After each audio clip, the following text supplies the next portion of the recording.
viatu vya Mariam. Alafu huko mlangoni kuna dumu. Sasa Mariam ndo ameweka ile dumu ameondoka au kitu gani kimetokea?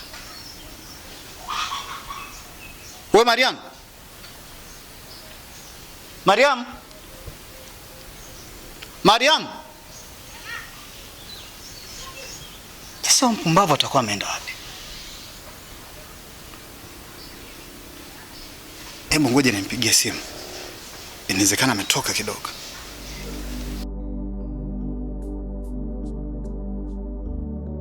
Namba unayopigia haipatikani kwa sasa. Tafadhali. Haipatikani? Ngoja nijaribu, inawezekana mtandao.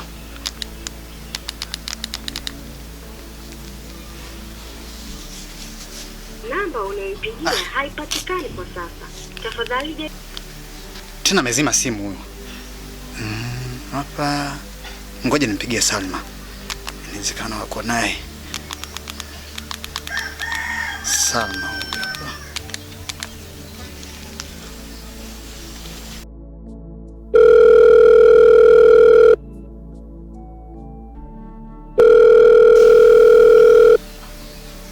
Salma. Upo na Mariam hapa? Hapana, hayupo hapa nyumbani. Na pia nimejaribu kumpigia simu yake. Haipatikani. Nikaona nikupigie, inawezekana mko naye. Sasa kama mpo naye atakuwa ameenda wapi? Na kwa nini azime simu?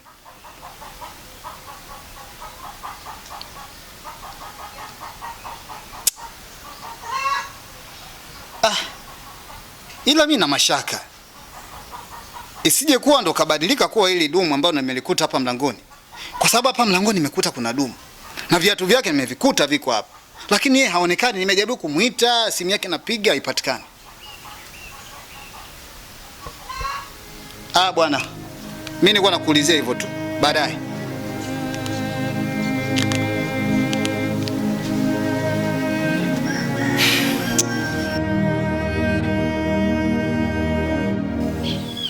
Mganga Makofi. Afadhali hata tulivyoonana hapa. Ashukuriwe Mungu. Maana nilikuwa nimepata ishara kwamba umerejea tena kwenye uso wa dunia. Hivyo nilikuwa nakuja ili nikuone kama upo timamu kimwili na kiakili pia. Ila nakuona uko sawa sawa. Nashukuru sana ndugu yangu kwa jinsi ambavyo umenipambania kuanzia siku ya kwanza mpaka hivi leo. Unaniona niko hivi. Ingawa kuna jambo limenistaajabisha. Wakati narudi, nimejikuta narudia kwenye mlango ambao sio nilioingilia.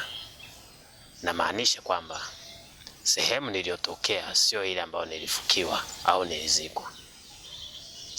Sasa nikawa najiuliza, ni nini kilitokea? Au baadaye mlifukua mkanibadilisha na kwenda kunizika sehemu nyingine?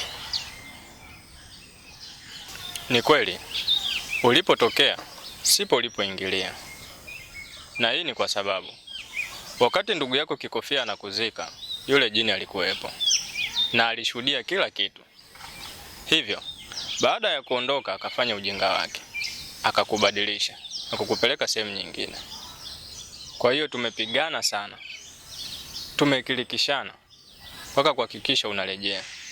Kuna sehemu nilimfinya, akawa hana ujanja, ikabidi tu akuachie. Asante sana ndugu yangu. Sina kitu kingine ambacho naweza kukupa kama kuonesha shukrani ya jinsi ambavyo umenipigania. Lakini niseme tunashukuru na asante. Mungu akubariki. Na vipi huyu ndugu yangu Kikofia? Yupo nyumbani kule kule au aliondoka? Kwa mbilinge zilizokuwa zinaendelea, unadhani nani angesalia? Maana kulikuwa kuna mikilikishano. Na hata hivyo yuko salama. Muda huu tunavyozungumza yupo nyumbani kwangu.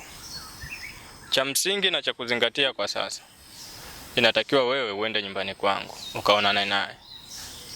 Lakini hata wewe hautakiwi kutoka mpaka ifike kesho muda kama huu. ndipo uendelee na shughuli zako za kila siku. Basi sawa, acha mimi niende. Ukitoka huko na kuenda utanikuta mimi.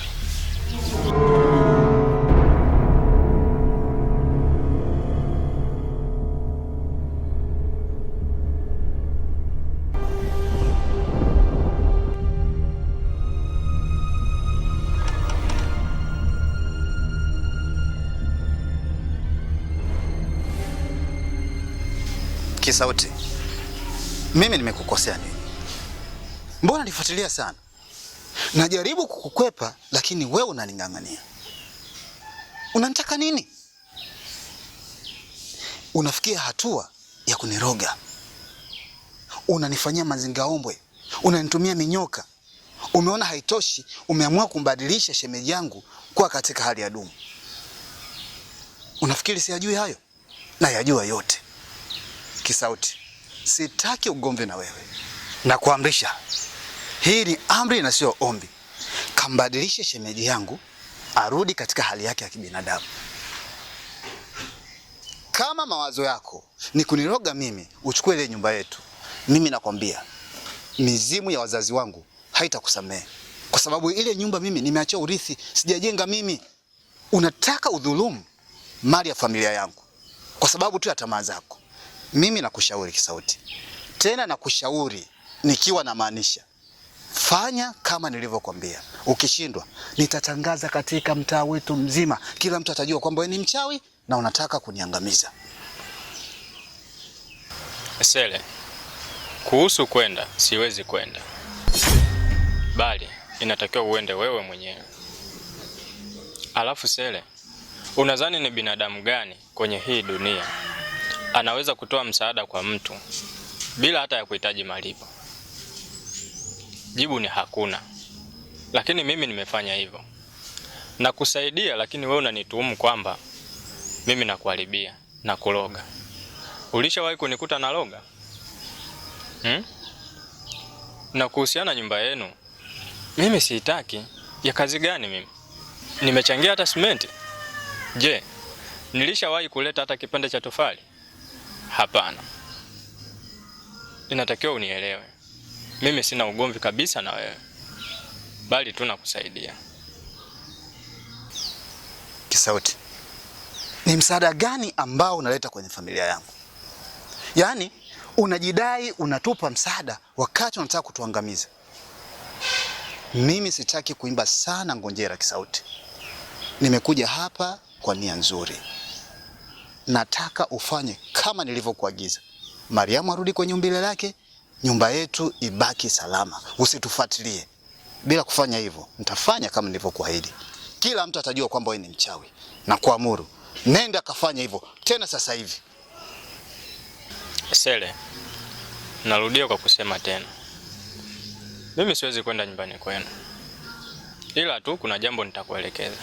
Lakini kabla sijakuelekeza hicho kitu, inatakiwa unisikilize kwa makini. Unajua hata fundi huanza kuichana nguo. Baada ya kumaliza kuichana, anaishona. Inakuwa katika umbo zuri ambalo linaweza kumstiri mtu. Sasa, cha msingi na cha kuzingatia, fanya kama ambavyo nitakuelekeza. Nafahamu fika kwamba Mariamu yupo kwenye umbo la dumu. Hivyo basi, nenda mpaka nyumbani. Ukifika, sogea karibu na lilipo hilo dumu. Baada ya hapo, shika mikono yako hivi. Anza kuita, Mariamu, rudi kwenye umbo lako la kawaida. Mariamu, rudi kwenye umbo lako la kawaida. Paka uhakikishe imefika mara 7. Baada ya hapo, atarudi kwenye umbo lake. Na mnaruhusiwa kuingia ndani. Nafikiri kufikia hapo, umenielewa.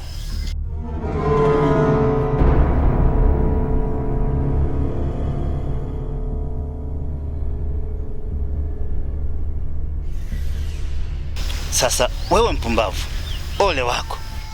Hichi ulichoniambia kisifanye kazi. Nitafanya kama ulivyoniambia, lakini asiporudi kwenye umbile lake, nakwambia tutaonana wabaya. Siwezi kukubali.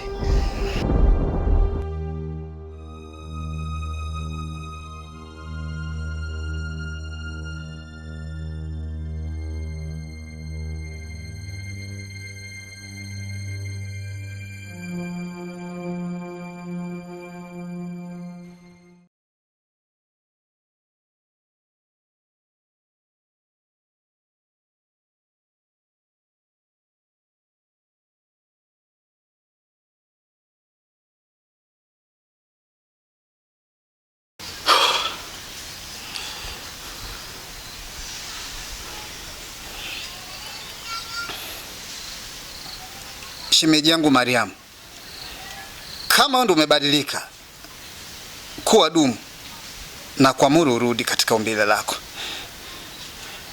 Mariam, na kuamuru rudi kwenye umbile lako.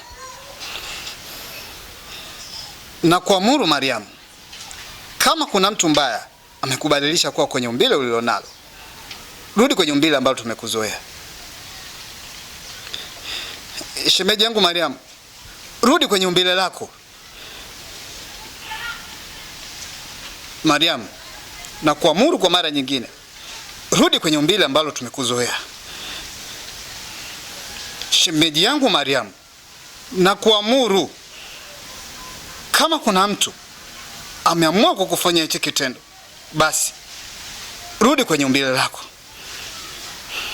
Kwa mara ya mwisho Mariam, na kuamuru tena, rudi kwenye umbile lako.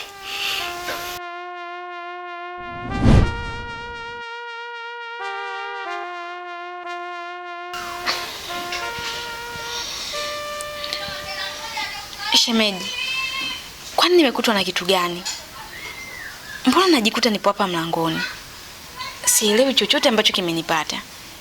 Kitu gani kimenikuta shemeji yangu? Mariam, hivi wewe unasikilizia wapi? Nimekwambia hutakiwi kuingia ndani kwa sababu kuna shida imetokea. Watu wabaya wametokea mtego. Halafu wewe kwa kichwa kigumu ukaamua kuingia ndani. Ndio maana umebadilika na kuwa dumu. Yaani, mshukuru Mungu nimekupambania. La sivyo, ungeendelea kubaki hivyo hivyo mpaka siku ya kifo chako. Naomba unisamehe sana shemeji. Naomba nisamehe sana. Kingine nakushukuru sana kwa kunisaidia. Maana mimi mwenyewe binafsi hata sijaelewa kama nilikuwa hilo dumu, kama kitu gani kimenipata, nimekutwa na nini, sikuelewa chochote. Asante sana shemeji yangu. Mungu akubariki. Mariamu, asante yako isaidie kitu gani? Unaniingiza kwenye matatizo. Hivi hujai kufikiria ukikutwa na tatizo hapa nyumbani, ni nani atakayelaumiwa? Mimi ndo nitakuwa wa kwanza kujibu. Hata unirumii. Usirudie tena. Nikikwambia hili jambo usifanye, Mariamu, usifanye. Sasa nisikilize. Hii nyumba sasa hivi haina shida yoyote. Tunaweza kuitumia. Kwa hivyo basi, ingia ndani, fanya mazingira. Alafu mimi kuna sehemu naenda. Baadaye nitarudi hapa. Ila Mariam, chonde, usitoke hapa nyumbani kwenda kuzurura huko. Tulia nyumbani Mariam. Mbona siku hizo unazurura sana? Mimi naondoka. Nitakukuta baadaye.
Vipi dada?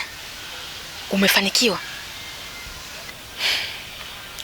Ndiyo. Nimeshamaliza kazi. Dada, una uhakika kabisa hakuna mtu yote alikuona? Maana isije ukawa umefanya makosa.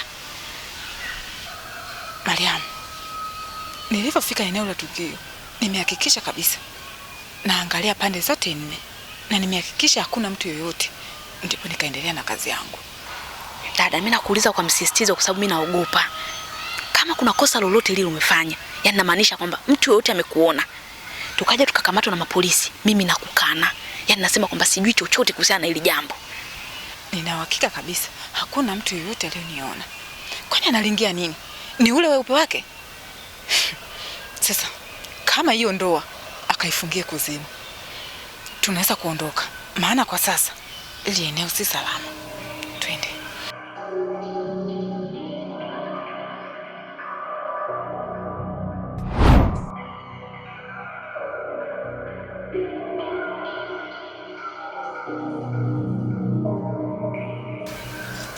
Mbona mazito? Mke wangu ana roho mbaya kiasi hichi? Katika maisha yangu sijawahi kuwaza kama mke wangu anaweza kufanya matukio ya hatari kiasi hichi. Kumbe ndo maana kila nilipokuwa nikimuulizia maisha yake ananikwepa. Alafu haya matatizo yalipoanza kwenye familia yangu akawa amekimbia. Kumbe alijua matatizo yamesababisha yeye. Naomba kuuliza sababu hasa ya mke wangu kumuua huyo binti ambaye sasa hivi amebadilika na kuwa jini ilikuwa ni nini hasa? Ni kwa sababu ya tamaa za moyo, na kitu kikubwa hasa kilichosababisha ni vita ya mapenzi. Kiufupi, mke wako alikuwa anagombania mwanaume na huyo binti, kwa sababu huyo mwanaume alitaka kumuoa huyo binti, lakini na mke wako alikuwa anampenda huyo mwanaume. Hivyo basi wakashirikiana yeye pamoja na ndugu yake kwenda kumuua, na baada ya hapo yule mwanaume akagaili habari za kuoa. Mwisho wa siku wao ndo kaenda kumuoa. I see. Nakushukuru sana kwa sababu umenifumbua macho. Kumbe ndo maana mke wangu baada ya matatizo kutokea akawa hatulii nyumbani, kwa sababu alijua kabisa ndo matatizo ameyasababisha. Sasa mimi na jambo la kuzungumza na wewe. Naomba unisamehe sana ndugu yangu kama mimi nimekukwaza, kwa sababu baada ya haya matatizo kuanza nilihisi kabisa wewe ndo chanzo. Yaani nilijua wewe unahusika kwa asilimia kubwa sana kwenye matatizo. Lakini baada ya kufahamu ukweli, mimi naomba tu nikuombe msamaha. Nisamehe pale nilipoteleza au sehemu ambayo nimekukwaza. Ila kuna kitu kimoja naomba unisaidie. Ilikuwaje huyu binti tayari ameshauliwa, halafu baadaye anabadilika na kuwa jini na kuja kunitesa? Ni kitu gani ambacho kimefanyika hapa katikati? Mimi naweza kusema ni hasira ambazo alikufa nazo moyoni mwake. Kwa hiyo baada ya mazishi kukamilika, mwili wake uliingiliwa na kitu, na hicho kitu kikambadilisha kuwa jini, na lengo hasa la kurejea duniani ilikuwa ni kulipiza kisasi. Na ndio maana paka muda huu tunapozungumza mke wako haonekani. Alitaka apoteze kila kitu, kuanzia mke wako, familia yake, kila kitu ambacho kipo karibu naye apoteze. Na muda huu tunapozungumza nafsi ya mke wako anayo yeye. Mambo mazito sana haya ndugu yangu. Sijui hata nikwambie nini. Ila mimi nikuombe msaada. Naomba usinichoke. Yaani huu msaada uwe wa mwisho. Mke wangu mimi bado nampenda. Naipenda familia yangu. Huwezi kufanya chochote kwa ajili ya mke wangu aweze kurudi kwenye hali yake. Na pia kama ikiwezekana, naomba msaidie huyu jini arudi kwenye umbile lake la kibinadamu. Asiendelee kutesa watu na yeye mwenyewe kuteseka. Fanya kitu. maana naamini una uwezo huo. Naomba nisaidie ndugu yangu. Sele, unanipa mtihani mzito sana, ila sina namna, itabidi nikusaidie. Iko hivi, takupa dawa hizi 2. Moja itakuwa kwa sababu ya kumrejesha mke wako ili muendelee na maisha yenu ya kila siku, na ya pili ni ya kumrejesha huyo binti arudi kuwa binadamu wa kawaida, aendelee na maisha yake. Kwa hiyo nisubiria hapa, niingie ndani nikuletee ili ukafanye hilo swala.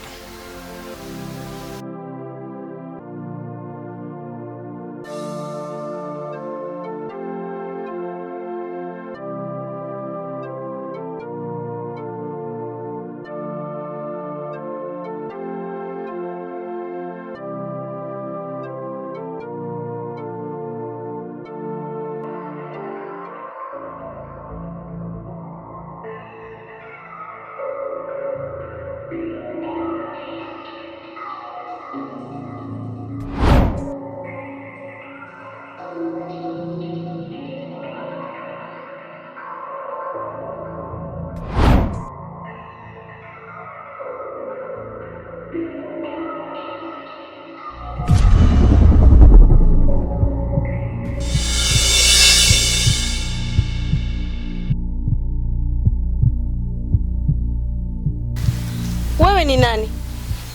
Na nimefikaje hapa? Nisikilize binti, huu sio muda mwafaka wa kuanza kuelezana habari za wewe ni nani na umefikaje hapa.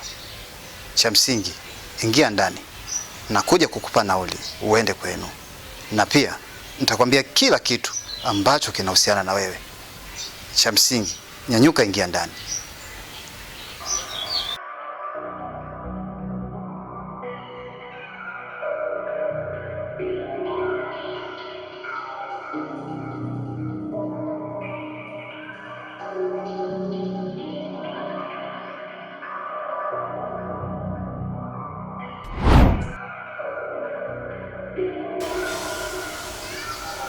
Mume wangu, nimefikaje hapa?